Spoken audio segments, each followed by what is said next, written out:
ECU? Do you bleed purple and gold? Are you ready to hoist the colors? Hoist the colors! It's time for the most in-depth look into the world of ECU athletics. Welcome to Hoist the Colors with your host, Stephen Igo on 94.3 The Game. Watch the show live on Facebook and at 943thegame.com. Here's Stephen Igo. Welcome in, Hoist the Colors on a Friday before the start of the LeClair Classic. Rain is in the forecast, and first pitch for the initial game between Troy and Western Carolina has already been pushed back, and then ECU scheduled to take on Rutgers later this evening. 45 minutes after that game, we'll see if it happens. We'll preview the LeClair Classic. We'll also react to the dropping of the ECU 2026 schedule. Officially, we have all 12 games. We knew the opponents. Now we can map it out. We can go ahead and make some picks, gentlemen. So looking forward to that, and we'll also maybe talk some hockey and other stuff as well. Because today in studio, if you're watching our stream, you notice we are at the big table. That's because, of course, Bobby Harward's back. He is brought to you by Basil's today. And Bobby, welcome back in. Thank you. I appreciate it. I'm trying to figure out what's happened to the weather here. We were talking pre-show. I mean, I went for a run this morning. It was incredible outside, and then now it just is a suck fest. So hopefully they can get some baseball in this afternoon. I know the next 2 days are supposed to be beautiful because Brittany and I are debating whether to go out to Clark LeClair or not. But, yeah, hopefully the weather turns around here soon. Yeah, it's like we were saying pre-show. It looked like it was going to rain early and then get out of here, and now it's just kind of hanging around. So we'll keep you up to date. We'll see, and we'll talk about the LeClair Classic, some scheduling, what they can do on that front throughout the show.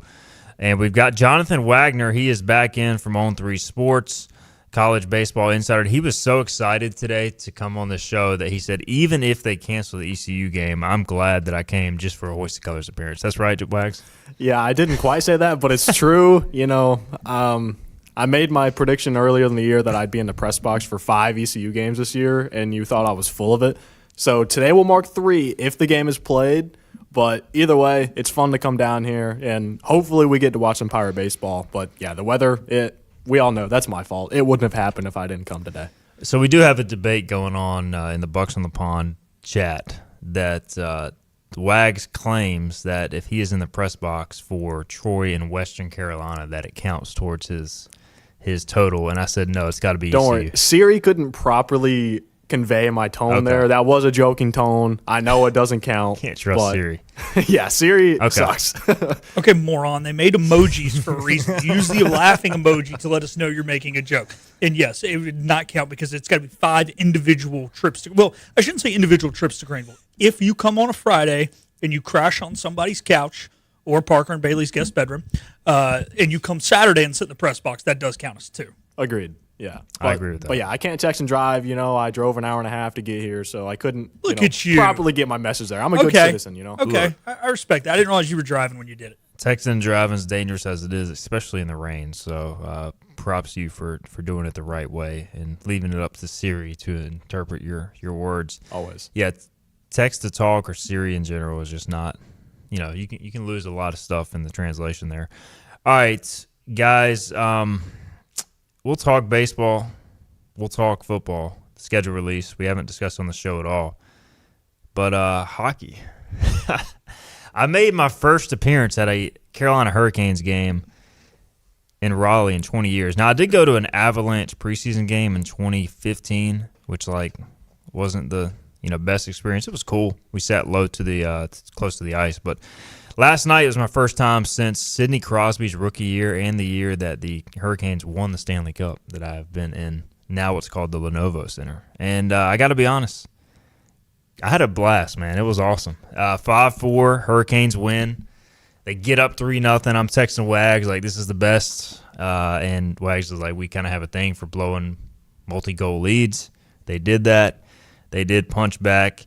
Kind of a weird 5th goal in the 3rd period, but it goes in from Sebastian Aho. They win. Big game against the Lightning, by the way, who were ahead of them in the standings, right, in the Eastern Conference, and now I think they're tied.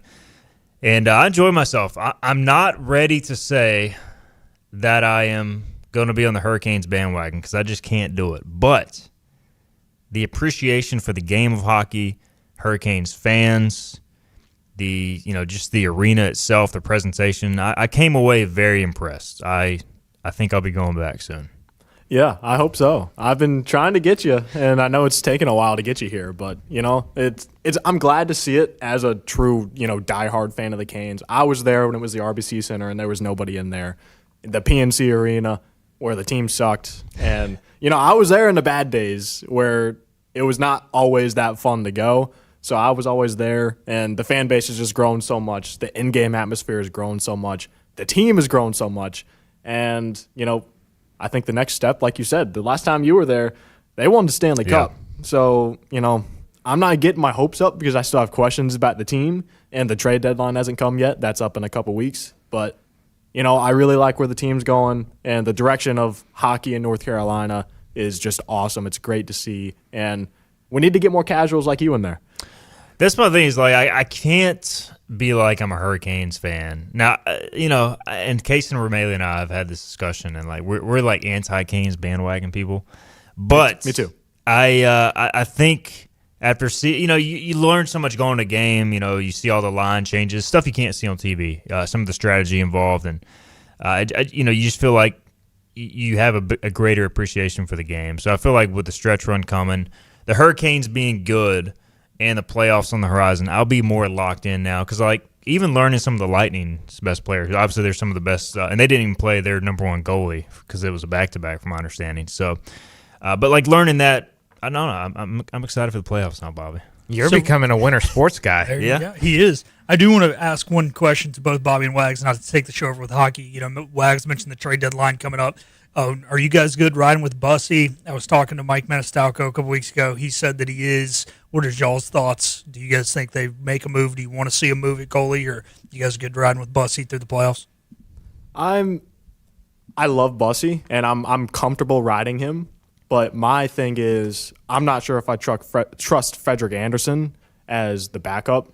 And obviously in the playoffs, they're going to ride Bussy, but it's a workload thing. Yes, he just had the big Olympic break for 3 weeks, but coming into the year, I think it was 37 games in that range that the most he's played in a single season in his career, and that was the AHL. And he's going to be past that soon and then playing every other day in the playoffs. How is it going to work? But I think I'm in the fact, obviously I think you need a forward upgrade, either a second-line center or a true scoring winger. But if you can do one of those and maybe get a goalie in the trade who is more of like a backup, comfortable 3 option to pair with the 3, then I think that's something I'm open to. But going out and getting, just to throw out someone like a Jordan Bennington, like a starting caliber goalie, I don't think you need to because I think Brandon Bussy is your guy. So something that was cool last night was it was the first game for the Canes back from the break, so they honored all the Olympians. And obviously Slavin winning the gold for U.S. was pretty sick. The ovation for him and some of the other guys as well that were competing in the Olympics. So I just thought it was an awesome game to go to. And my brother was telling me who I went with, Scott. He's like, not every game, regular season game's like this. But here's my question to you guys. So I can't just become a Canes fan and I'm wearing my Denver Nuggets shirt. I'm a Broncos, Nuggets fan. I'm a Seattle Mariners fan.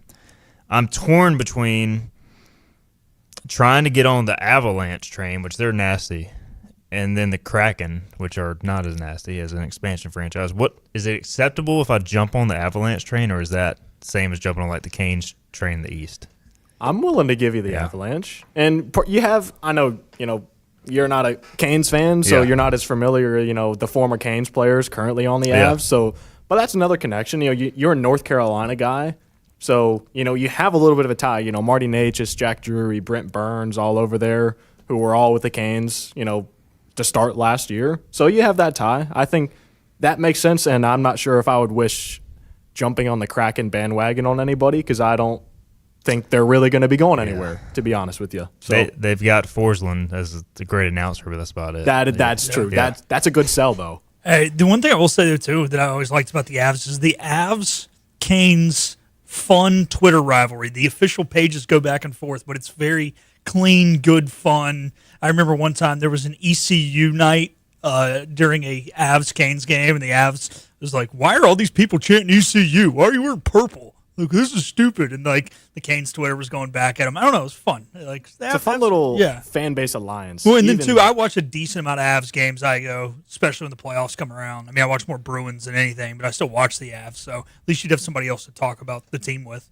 Ryan says it's not like the Avs are on some Red Wings or Bruins type run. It's not a super crowded bandwagon for the Avs, so go for it. And I just, every Broncos podcast and Nuggets podcast I listen to, they talk about the Avs and how deep they are. I guess offensively they're incredible, but goalie-wise it's a little bit of a shaky situation. So maybe we'll get Canes, Avs, Stanley Cup Finals. That would be pretty electric. It surely is possible. Yeah. The East is weak this year.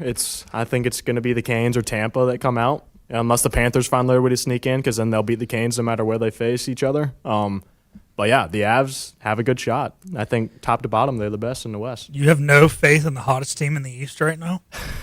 The Buffalo Sabres? They're probably going to beat the Canes in the first round. Let me ask you this, Wags. Like the Canes seem super – we're just going to make this whole first segment hockey. I mean, why not at this point? We'll talk ECU schedule, I promise, next segment. The Canes seem super deep watching them, and obviously they've got star-level players.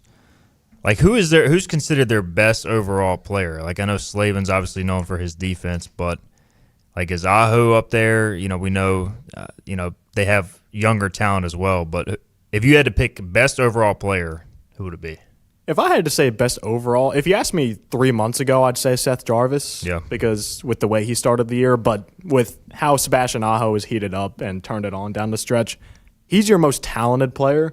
I think your most valuable player is Jacob Slavin, just for what he brings on the back end. And we saw what life is like without him for almost this entire season. But yeah, Sebastian Aho, he's your most talented. He's your number one center. He's a good number one center on any team. So, yeah, I think he's your best. But if you say any of Aho, Jarvis, or Slavin, I'm not going to say you're crazy. All right. Hockey talk. Bobby, you going to go to any games? Have you been to any games this year? Have not been to any games. Yeah. Probably will not go to any games. You're saving your money for your Baltimore Yeah, that's trip. right, for our Baltimore trip. Shoot, we may need to go up for either a Red Sox or a Mariners game, too. Get multiple Baltimore trips in. Yeah, the Mariners have a Baltimore, D.C. Nat swing, I think in May or June. That is tempting. But, I don't know if I could pull it off or not. It may depend on what ECU status is with baseball. Well, good hockey talking. Hey, the Bruins are having a bounce-back season, right, Philip? So, yeah, somehow, some way. We must have sacrificed a small goat to the hockey gods or something. I don't know. I don't know what we did to deserve actually being decent, but I'm not complaining. All right, good hockey talk, gentlemen. I'm telling you, I'm gonna try to be more. We'll see if it lasts. You get the initial buzz, and we'll see long term if I can stay into it. But I went to Nuggets Hornets last year, got me into the NBA more. Maybe this does the same for NHL. So good talk. And for you, ESPN Plus has all the Avalanche games, yep. So you can watch everything unless when they're playing the Canes, which is nice. Right. Yeah, that is true. I was talking about that with Scott too. It's like if you want to become a Canes fan, you got to pay even more money as opposed to watching an out-of-market team. So another benefit for the potential Avalanche bandwagon. All right, good talk, guys. We'll get a break in. We'll talk ECU next. It is Hoist the Colors, but had to talk some fun hockey after last night's experience. Canes beat the Lightning 5-4 in a fun game in Lenovo Center. When we come back, we'll talk about the ECU football schedule. We know all 12 opponents, how many non-Saturday games there are, the toughest spots on the schedule. We'll break that down after this. You know what the problem is with standard belts? Usually you have to choose between too tight or the opposite, too loose. But with Anson Belt and Buckle, you don't have to choose. We got rid of the holes and instead have a track system designed for micro-adjustability. That way you can enjoy a perfect fit every time.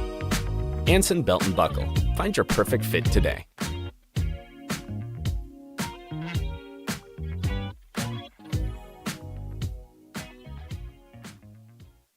Healthwise Pharmacy rounds the bases with all of your infusion, retail, compounding, and medical equipment needs. Locally owned and operated by pharmacist Marcy Parker, Healthwise has grown to be your most trusted provider for infusion services. Currently providing in-home or on-site infusions in North Carolina, South Carolina, and Virginia.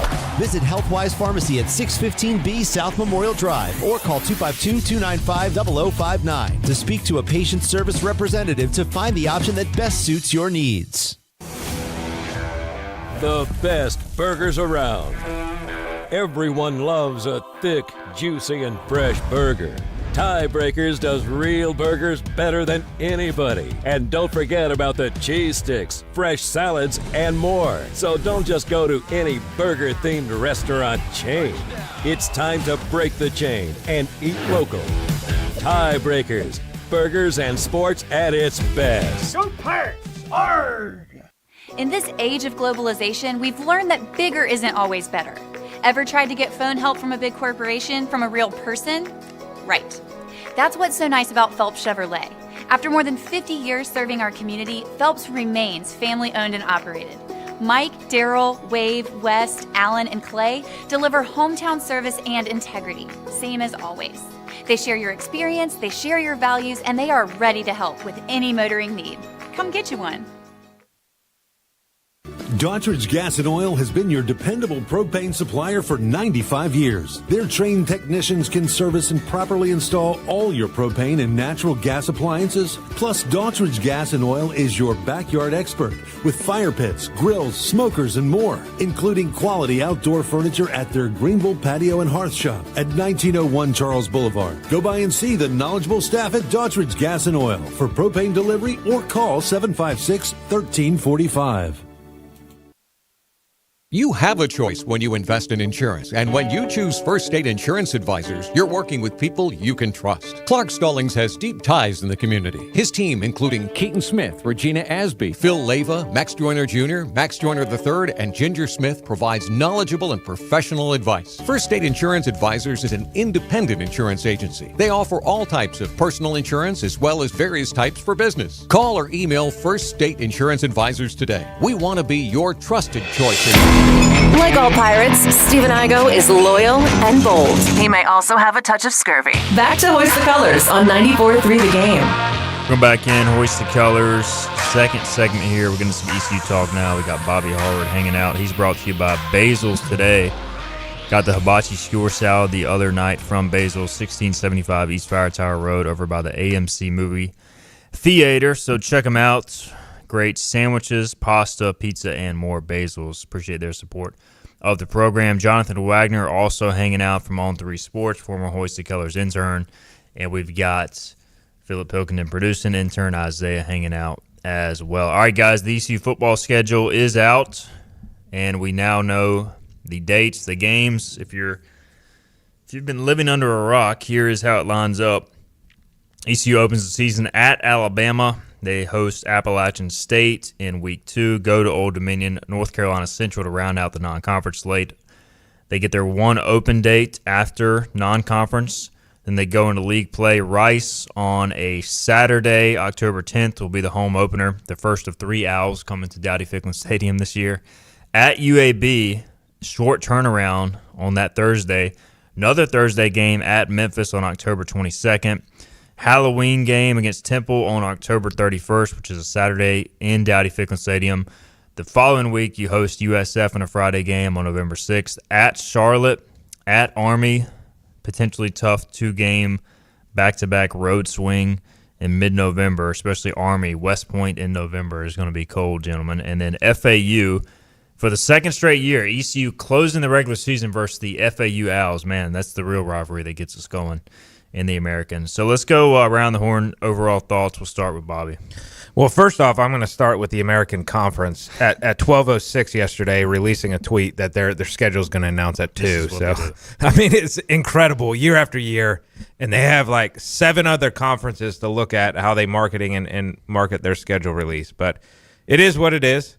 A couple takeaways. Obviously, I told you before the show, I think that Army one's going to be tough. The cool thing is that could potentially be for a spot in the American Conference Championship game. So that's going to be a good one. I think Army is going to be even more improved than they were last year, and they'll definitely be better than they were when we played them early in the season. That South Florida game should be electric. Don't know how I feel about a Halloween home game. I think as a student, I would have loved it. As a parent, it could potentially suck, but one of your other former interns, Sam Anderson, came up with a great idea. He posted on the message boards to do a trunk or treat throughout the tailgate, which I think would be a phenomenal compromise. And then last thing I'll say before I pass it off here is, I don't like the short turnaround and traveling back-to-back Thursday games.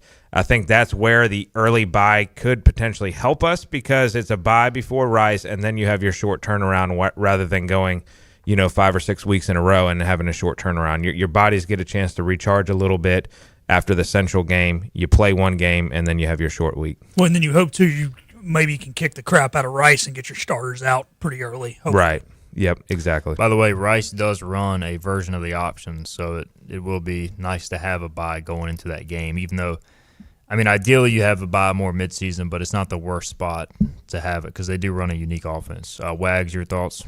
Yeah, that was my first takeaway is having your bye week not be anywhere in conference play is really tough. And especially when you look, and we were talking about this in the Bucks on the Pond chat yesterday, but Scott mentioned, it sucks even more that, Army and Navy both get a second bye week in the middle of conference play because they play each other later in the year. So that it feels a little unfair, like you figure something out for that. But so that's unfortunate. But yeah, I think like you guys mentioned, having the off time going into Rice, I think kind of negates the short week aspect of that first Thursday game. But then going to Thursday, Saturday, Friday, that's just a tough month to do. No matter who you're playing against, that's just it throws your rhythm off. And then you had to go down the stretch and you have another Friday game potentially. So it's tough, but I'm excited because I have Saturdays off now, so I can probably make it to my first ECU football game since I believe 2023. That's crazy. This season. So I'm excited for that aspect. But no big takeaways. We don't know fully what these teams are going to be like until the season starts when we get there to know, what stretch is tough, what stretch is easy. But yeah, that's my biggest takeaway though. The early bye week does stink, especially when you consider Army, Navy. We play Army, so. Yeah, you look at it and you have a short week with the Rice to UAB. You have a short week with the Temple to South Florida Friday game. You have a short week with the FAU Friday game as well. So you have 3 conference games on short rest, which is not ideal. Well, and the worst part of it is the UAB one, in my opinion, because you're on the road for that. You have a 4 or 5 day turnaround. Well, Wednesday's a wash because you're traveling, and then you're in the hotel all day Thursday leading up to the game. At least with the Memphis game the following week, as Wags mentioned, they'll be out of whack, but they'll at least have a full week of preparation going into it. One of the things I do, takeaways. Yeah, I kind of like the placement of the Army game. I know some people were saying, it's a little late. When Army's not great, it does take them a while to get going, and you want to have them like really early. But when they're improved, which I think they are going to be, and they're better. And Steven's brought this point up before. Their physical brand, or maybe it was Bobby, their physical brand of play, they do seem to wear down a little bit late in the season. Now, I haven't looked at their schedule entirely to see when their buys are, if they've had 2 buys in the last 4 weeks. Again? Yep. It's right before us? They play Air Force November 7th, and then bye week ECU. Well, never mind. Just put a pin in my bubble that I was trying to. It can't be an ECU schedule without a bye before Service Academy. Yeah, exactly. But normally, historically, you look at that a couple years ago when Army and Navy both started like 8 or 9-0, and then they just kind of fell off a cliff because I think their physical brand hurt them. But coming out of that bye week, what I just said has totally been negated. So, I'll just shut up now because everything else has already been said. The one thing I do like about the schedule, somebody points out to Hoist the Colors, there's not like there's tough stretches, but there's not like a stretch where you play Memphis and South Florida back-to-back or like Army and Memphis back-to-back. And obviously you miss North Texas and you miss Tulane. We don't know what those teams are going to be like. You don't play UTSA. So, and we don't know what these teams are going to be like, to Wags' point, but at least like on paper, like UAB should be a weaker team in the league. Rice should be a weaker team, so you have a chance to get off to a good start. Charlotte will be improved, but if ECU plays to its potential, we think that would be a game you can win. FAU at home, I think they'll be better, but that's still a game ECU should win, at least on paper, as we sit here on February 27th for whatever that is worth. So it's like you're going to have some spots, Bobby, where you could have a letdown look-ahead game, but I think the schedule, while not having an ideal bye week, sets up okay from a conference perspective in terms of maybe making a run at this thing. Yeah, I think Temple's another one I think is going to be a dogfight this year. I think they're going to be much improved, and I think that's going to be a good game. Charlotte is the primo look-ahead spot. You're coming after South Florida, going into at Army, which, again, I think, in my opinion, could be a potential winner goes to the conference championship game there, the way the schedule sets up. But, I mean, it really does set up nicely. It's kind of stinks how some of these opponents are just duds now. But I think I'm very curious to see who Memphis, what that team turns out to be as well under Charles Huff. You know, he's won, and he won really early at Southern Miss last year, but he's got some personality things that I don't know is going to mesh too well at Memphis. So I'm really curious to see how they turn out to be. And the Josh Aldridge revenge game will be interesting. So I'm looking at it now. Obviously, you're going to be a huge dog at Bama. You're going to be a dog at – I think you're going to be a dog at Memphis. Maybe against USF, or at least a toss-up. Like I would say Memphis is a toss-up, USF's a toss-up, Army's a toss-up. And then the rest, ODU coming off a really good season. How are they going to be? I don't know. They lost a lot. App State, we know ECU has not beaten App State in forever, but they took a step back last year. I'm just curious what Vegas sets the win total at. Like 6.5 seems like a safe bet, but could they go to 7.5? I would have thought 7.5, yeah. What do you think, Wags? I mean, just looking at this as we know it today. Yeah, I think if I was setting a line, I'm probably going 7.5, but I think most realistically the line will be set at 6.5, like you said. I think this is a 8-9 win team potentially if everything comes together, but not to sneak peek of if we were going to make picks. But I do like this team, but 6.5, 7.5, it's going to be one of those. I'm pretty comfortable saying that for sure. It's one of those. If it's 6.5, I think it's 6.5 because of your quarterback is unproven. He's only got 2 college starts and you have 2 new coordinators, right? Like I think ECU is the reason that it's that low in the turnover, because when you really look at the schedule, to Wags' point, I mean, this schedule you should at least win 7. You feel pretty good about winning 8 to 9. It's not a real tough schedule, but just for the sake of the Vegas and everything they're going to put into it. Of course, you're playing in a conference that had a lot of turnover as well. Every other team at the top had even more turnover than ECU because they also lost their head coach as well as both coordinators. So I don't know, but some teams do have more proven quarterbacks. And I think if it's at 6.5, the 7 is going to be heavy minus money, and just because I think that would still be the odds on favor. Whereas if it's set at 7.5, I could see even money for the over and under. I don't know, guys, like the Alabama game, I'm just like, obviously it'll be exciting, but I just don't want to see anybody go up there and get hurt or go down there and get hurt, because I feel like this can be a good team and maybe you can pull off the upset. I don't really know what to expect from Bama. I mean, you're with On 3, Wags, and you probably covered some of their offseason. Like, they'll be preseason top 25, but maybe not like a top 5 team. Any idea on that? Yeah, I don't think it's going to be one of those classic Nick Saban, preseason number 1, number 2, and you pretty much know they're going to make the playoff. It's just, they kind of swung and missed a little bit over the offseason. Hollywood Smothers, they got him and then they didn't, and they had a couple other guys like that too. But they're still good. They're Alabama. They're going to be a top team in the SEC. And, it's interesting. Coming into this, I expected to say that I wish the North Carolina Central game was before it. But I think I've kind of just thought myself into, with the way the schedule's laid out with the bye week, I'm okay with Alabama being week 1 because I'm chalking it up as a loss. And then it gives you a chance to really get some momentum going into conference play, as opposed to starting off with a win and then getting, the crap beat out of you at Alabama, most likely. And that could really set you back if it's in the middle of a 4-game stretch to open a season. I think I'm okay with starting off 0-1 and then giving yourself a chance to bounce back against App State, good momentum builder, and then getting 3-1 going into conference play.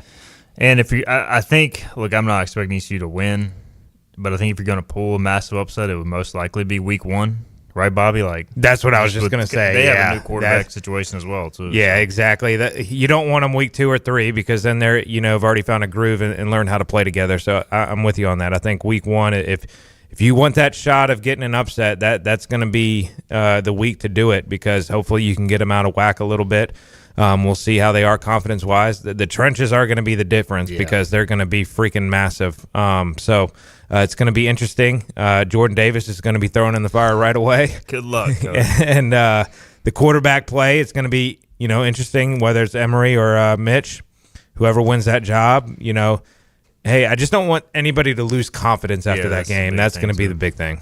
Like, because you kind of saw it in Michigan in 2023. You know, that quarterback situation ended up being a mess. But, like, I feel like the team lost confidence as a result of that game, even though they actually played decent defensively, but then they never really found it. And so I'm just curious, no matter how that game goes, you just don't want anybody hurt, losing confidence. And then can the Pirates please beat App State? I'm just going to say it, man. Real quick, the one thing I want to say about Bama, too, they're going to have no film on either one of your coordinators, truthfully, coming into that game, too. That'll also help with it being week 1, whereas their coordinators could, see what you do if it was week 2 or week 3.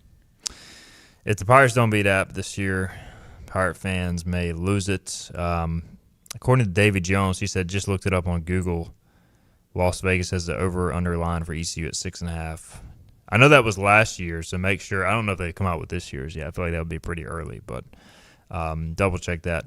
Other American Conference games of note, you've got USF at UTSA on Thursday, October 8th. Navy visiting UAB early in the season. You've got, of course, ECU at UAB on that Thursday, mid-October. You got Memphis at Tulane Friday, October 16th. Army is at Tulsa on Friday, October 23rd. FAU at North Texas. I know you're real excited about that one, Bobby. Thursday, October 29th. Tulane at Charlotte on Friday, October 30th. And then later in the season, you got UTSA visiting FAU. So basically, the American is just now the Thursday night brand of ESPN football. And this was going to be my other question to you guys. And I texted this to Wags and Scott. Would you rather be on ESPN on these Thursdays and Fridays or playing on Saturday nights on like CBS Sports Network or FS2? Like what's better for the program, Yeah, I didn't weigh in on this in the group chat yesterday, I don't believe. But it's tough. Like selfishly, I think, brand-wise, it is better on ESPN. Like last year, Matt Berry on the ESPN games, coming to Sup Dogs, that stuff matters, and it matters a lot. And it helps your brand, be recognized nationally, and especially when you have it multiple times a season. But on the other hand, I'm a single 26-year-old dude, so it doesn't affect me as much as you guys who have families and kids, and it's a lot tougher to get to a weeknight game as it is on a Saturday. So I get that side of it too, but I'm okay with the ESPN games just because I do think that stuff matters and it makes a difference. I especially like the 7:30 ESPN kicks. 8 is a little tough because I'm some random guy from a random state. If the game kicks at 8, am I more likely – I'm just saying, like I've got no tie. Am I more likely to watch 10 minutes of this and then flip over to Thursday Night Football, or am I just going to probably keep it on Thursday Night Football? My point is, do I have a reason to tune into ECU against whoever for 10 minutes? Probably not. But if it's a 7:30 kick and I've got 40 minutes now to tune into ECU against whoever, there's a much better chance I sit and watch an entire quarter of a game of two teams I don't care about, as opposed to turning it on for 5 minutes just to turn it off because the NFL game's coming on. And I like the Friday night spot much better than Thursday now because, at least you don't go head-to-head with the NFL. And I feel like as a football fan, I watch more Friday night college football than Thursday night at this point due to the NFL. Mark says, missed few home games since 1979. Our home schedule becomes less entertaining each year. Gilbert loves to schedule Central, Campbell, Gardner-Webb, etc. Go Pirates. It's just a sign of the times, Mark. I mean, it's not – look, if we could get NC State, Carolina in here every year, John Gilbert would schedule them. I mean, it's just you just saw Wake Forest cancel the 2027 trip to Greenville or 28. I can't remember what year, but it's just very tough to get these home games. Well, and our conference is just not fun. That's the thing. That's the people used to like the conference opponents. Nobody cares about Rice. Yeah, and of course they were in CUSA. You've got App State and USF this year. Those should be good home games. Am I right? I love the Friday USF game because USF, we don't know exactly what they're going to look like. Brian Hartline taking over there, but you still expect them to be pretty good. We know they got money. So, a Friday night in the spotlight in a game that's probably going to be meaningful at the top of the American, sign me up for that. Maybe that's the game I'll come to. Yeah, and I think App they bring fans. They're probably the only team on ECU's schedule that will bring fans. So I want that game every year. All right, there's your ECU schedule talk. We'll wait at least a week or two before our way too early game-by-game predictions. We'll see if we can get Wags back in for that. 9-3. 9-3? 9-3. All right, 9-3. Isaiah's saying 10-2 back here. He says we lose to South Florida and Bama. 10-2, then you might be rematching South Florida in the American Championship with that. With a spot. He said he's predicting a conference championship win. There you go. Pirates in the playoffs. Sign me up. Yeah. I think if you go 10-2 with a loss to Bama and a conference title win, there's a very good shot you're in there. All right, let's get a break in. We come back. Keith LeClair Classic is supposed to start today. We'll talk about that. Preview the weekend and more. This is Hoist the Colors.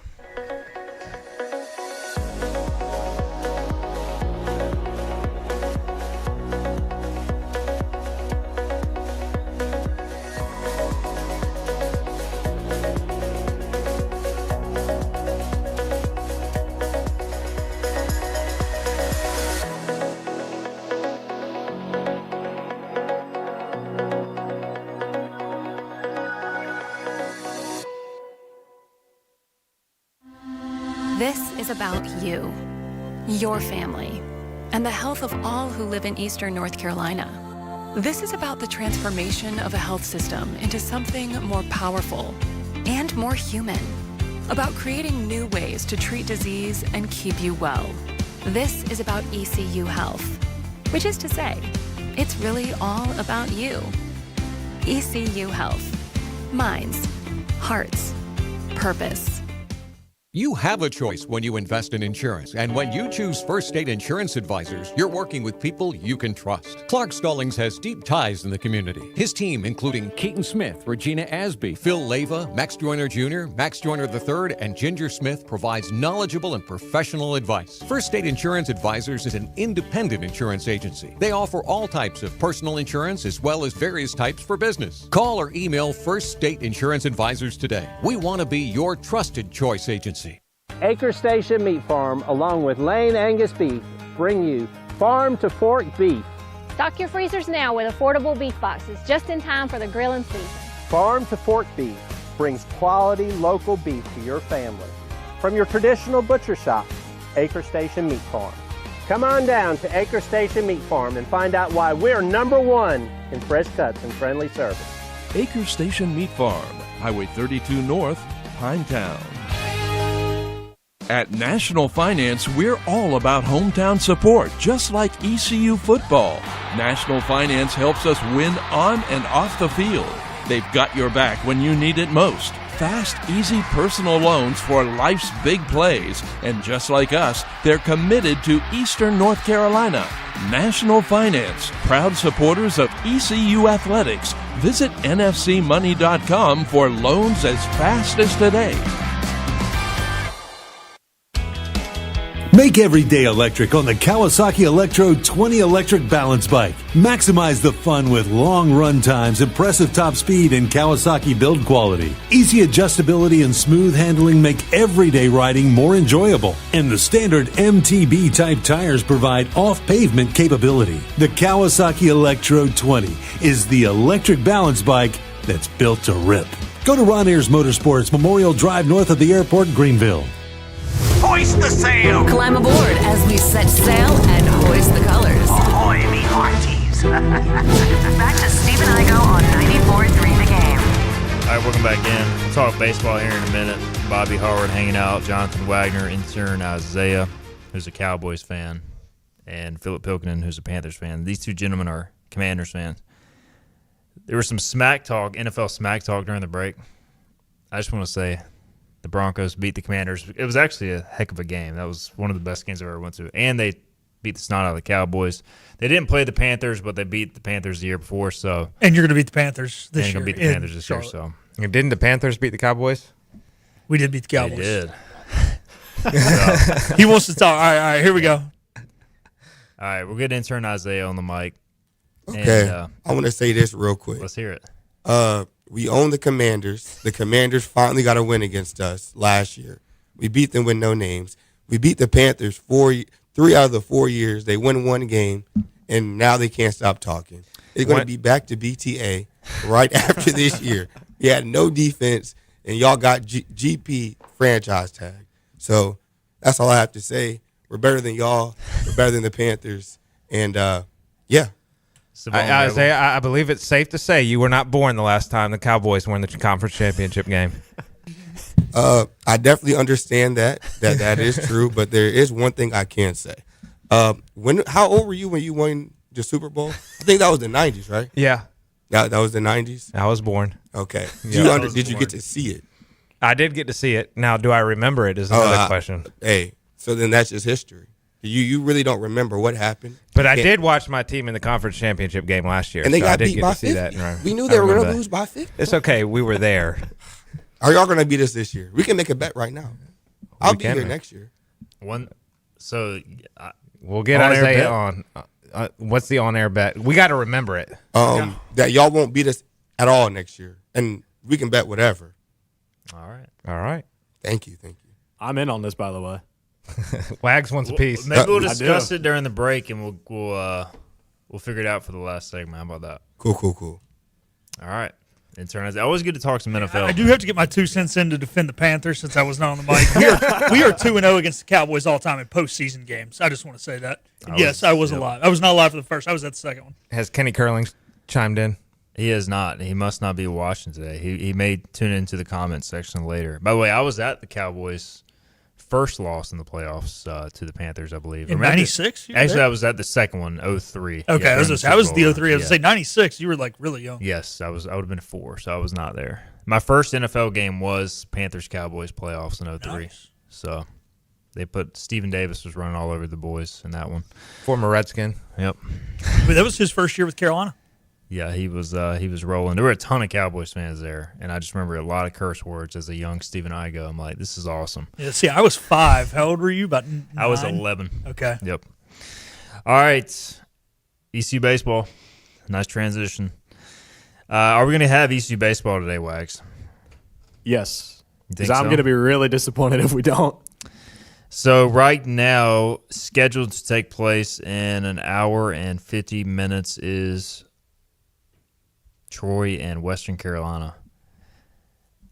Still raining, still kind of nasty outside. Here's my question. Would they be better off going, obviously not for you, Jonathan Wagner, just banging tonight's game and starting in the morning and get 3 games in tomorrow?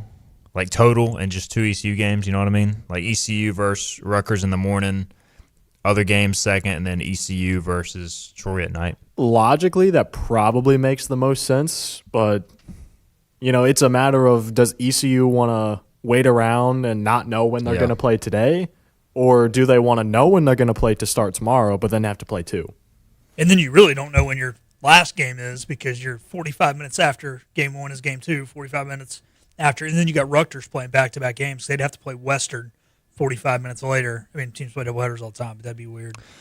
Tomorrow is 64 degrees, 43 low. I mean, you probably have to start at 10:30 a.m. Now, does that give – my biggest concern is also the field. It's going to get rained on for, 12 to 18 consecutive hours, and then do you want 3 consecutive games being played? So softball's going to play 4 today, really? Starting at 2:30, and 4 tomorrow, and 2 Sunday. So I think we're seeing both tonight. You think so? I do. I think – the rain looks like, last I checked, might be go through around 3 o'clock, so I don't think a 2:30 start is maybe the most realistic, but I think they're going to find a way. I think Cliff's going to want to get the first game done tonight. I do have a question for you guys. Troy is the 3rd smallest town to have an FBS football program. What are the only 2 smaller towns, in population? FBS football? FBS football. One is in the same state as Troy and is new to FBS football. And then one is in the American. South Alabama. Jacksonville State. And then you got one team in the American. I mean, I feel like all the American teams are in big spots. All but one. Greenville. ECU? No, we have more people. Okay, there's one that's literally just the college. There's no college nightlife. There's no anything. Hold on now. So say the question of the town? Yeah, the population of the town the school is in. I mean, can't believe we're all being stumped this bad. It's got to be, I don't know, FAU or Tulsa. Boca is big, and so is Tulsa. It is West Point, New York. Okay. I was thinking of all the major teams, and West Point makes perfect sense because I was just thinking of North Texas. And Shout out to Allie Bowen from Playfly, who went to Troy, who asked me this on Monday night. That's the only reason I knew. random trivia, but I love random trivia, so that's good. The weekend as a whole, by the way, did I say this? They're looking. By the way, Gilio texted West Point right before I saw it. Good job, Gilio. Good job, Gilio, for listening. ECU, what do you want to see this weekend, Wags? Assuming we get 3 games in, what do you see from the Pirates? First, I want to see, and I'm going to steal from Philip from, I can't remember when, but it was I think it was Wednesday. But I want to see good defense. They've been playing better defensively. Walker Barron's improved behind the plate from opening night. Matt Lashley's made it different at shortstop. Nick Parham's been good at shortstop, but it's just the little errors that we've seen kind of here and there on balls hit the infield, throws from the outfield, that kind of stuff. Need to be clean, but I want to see them come out and assert their dominance. Rutgers tonight will be a tough game because Rutgers likes to score runs on Fridays. So Norby, I want to see him bounce back and shut them down, but then it's the offense. We've talked about it before, but outside of your top 4, who are your guys? Jack Vogely had a good week last week. I want to see him come through, probably hitting in the 5-hole at DH. I want to see him have another good week. I want to see him hit his first home run this week. And then Colby Wallace, he hit the ball hard last week. I want to see him do the same thing. And then I want to see someone else step up. Lashley put the bat on the ball. I thought he had some good swings in his first at-bats last week. But outside of that, it's just you kind of think once you get through the top, it's kind of smooth sailing back down to 9 until you get back to Burris. And Barron's been swinging it better as well. But I want to see just 1 through 9, at least one just complete offensive game. Give me a game where all 9 guys in the starting lineup have a hit. Spencer Scott has thrown out a new potential lineup in the chat that he would like to see. Braden Burris leading off or playing left.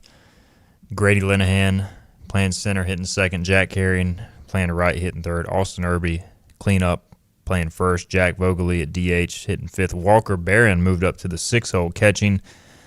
Colby Wallace hitting 7th, playing 3rd. Carlos Hakame at 2nd, batting 8th, and Matt Lashley batting 9th at shortstop. How do we feel about moving Walker up? And I would like to see more of Hakame at 2nd.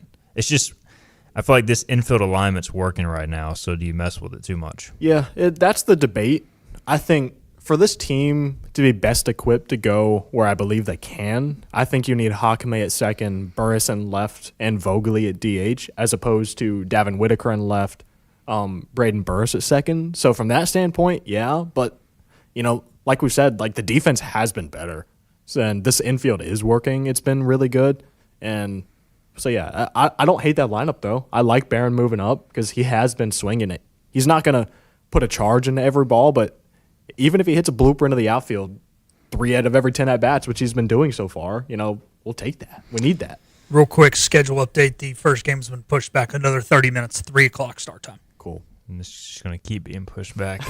Bobby, what about you? Rutgers, Troy, Western Carolina in town. What are you hoping to see from the Pirates? Yeah, not a sexy lineup for the weekend for the Keith LeClair Classic for sure, but Troy's a little bit more intriguing after their win against Georgia. But my biggest thing I'm looking for is I want to see Norby respond. I think the first outing I kind of chalked it up to just being the first start of the year, him being the guy going in as the Friday night starter, and that kind of got designated pretty early. So I chalked it up to nerves, but then North Carolina didn't look great, so I want to see him respond. My question to you guys, and you guys may have talked on, I haven't been able to catch up much on Bucks on the Pond or the radio show this week, but is him adding the changeup to the repertoire causing issues with his other pitches? Because I've read that happen to other MLBers in the past where they work and emphasize so much on adding an additional pitch, it actually screws them up with the rest of their arsenal as they start off the year. That is a great question. I've thought about that just in terms of, like you said, so much focus went on to improving that pitch, and it is much improved. And I think overall his secondaries look better, but his fastball command, specifically to the glove side, which Cliff Galvin has noted has not been there. So when he's trying to go in on righties, he's not getting it to where he wants to. And obviously pitching away to lefties is leaking over the heart of the plate. So I'm going to give it a few more starts, but I do wonder, he probably had to do some tinkering maybe with either his release or grip on that changeup, and maybe did it just affect his overall mindset and fastball Wags. Yeah, and I wonder, a lot of his issues this year have been he gets to a 1-2 count, a 2-2 count, and then that's when his off speed is coming. He might throw a changeup to a righty or he might throw the slider or whatever his breaking ball is called nowadays. That's when it runs inside and it hits someone. So maybe having your change up into the mix is kind of thrown off, because usually he's a work fast and he knows what he's going to pitch when he gets in those situations. But this year it's been a lot more, shaken off and a little more hesitation on the mound from when you get to that 1-2 count and then when you're trying to find that put away pitch. So maybe it's just a mindset thing, with not knowing exactly what he's going to right away. But I'm not in there, so I don't know, but I could definitely see that playing a factor as well. Final thing I want to see before we get a break in is bullpen-wise. We know Jenkins can deliver. Who else is going to step up this weekend, under a scenario where they had to play maybe multiple games in a short amount of time? I just want to see other guys go in, throw strikes if it's a big lead, and get outs and start establishing roles down there third weekend into the season. All right, let's get a break in. When we come back, we'll wrap up the show. We got some comments, and we'll see if we can settle a potential initial bet placement after this. This is Hoist the Colors. You know what the problem is with standard belts? Usually you have to choose between too tight or the opposite, too loose. But with Anson Belt and Buckle, you don't have to choose. We got rid of the holes and instead have a track system designed for micro-adjustability. That way you can enjoy a perfect fit every time. Anson Belt and Buckle. Find your perfect fit today.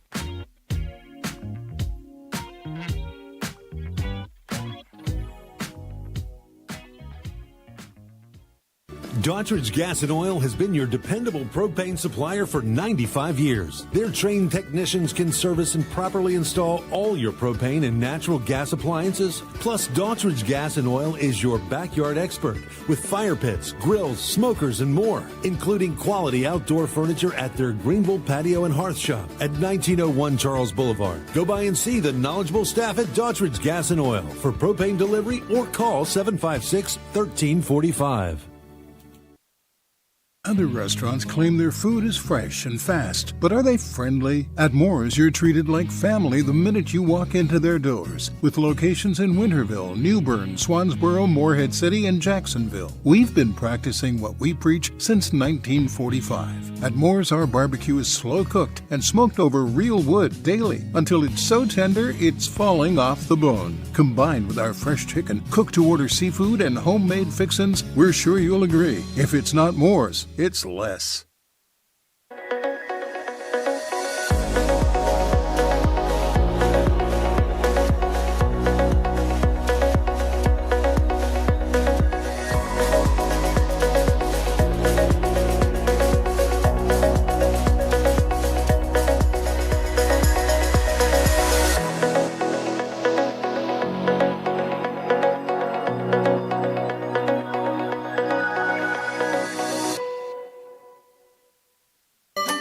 Your confidence makes everything look good.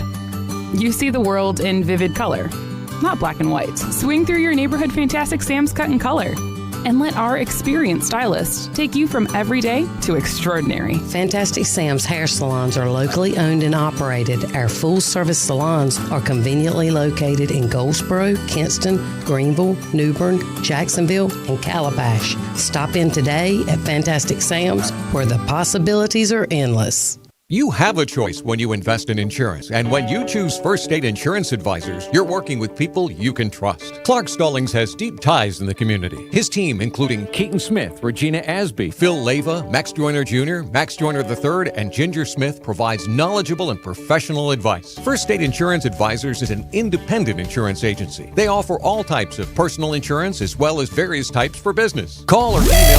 Every ECU fan's one stop for all things ECU athletics. This is Hoist the Colors with Stephen Igo on 94.3 The Game. All right, welcome back in. Hoist the Colors, final segment here. We have the official bets down. We made it during the break. So intern Isaiah, who is a Cowboys fan, has bet a case of beer for Bobby and a case of what, Mountain Dew? Is that your favorite soft drink? That works. To Wags. These two gentlemen are Commanders fans.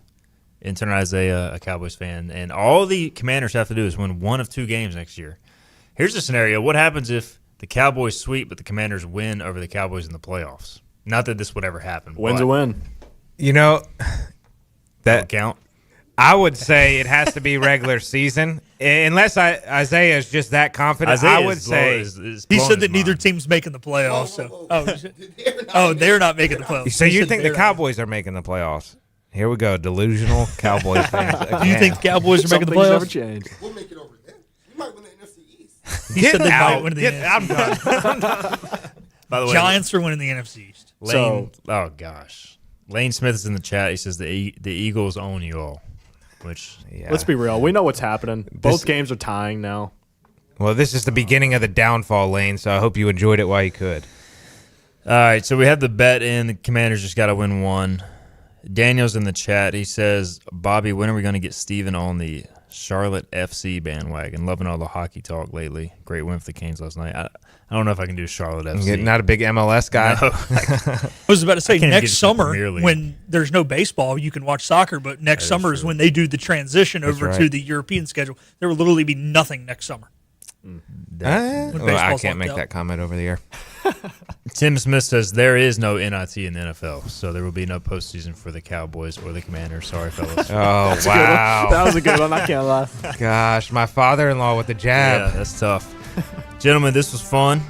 Appreciate you, Bobby. Wags, appreciate you. Hopefully we get some ECU baseball in tonight. Either way, we'll be back Monday, 12 noon, to break down what we saw at the LeClair Classic and more. We'll see you then next week. Everybody have a good weekend.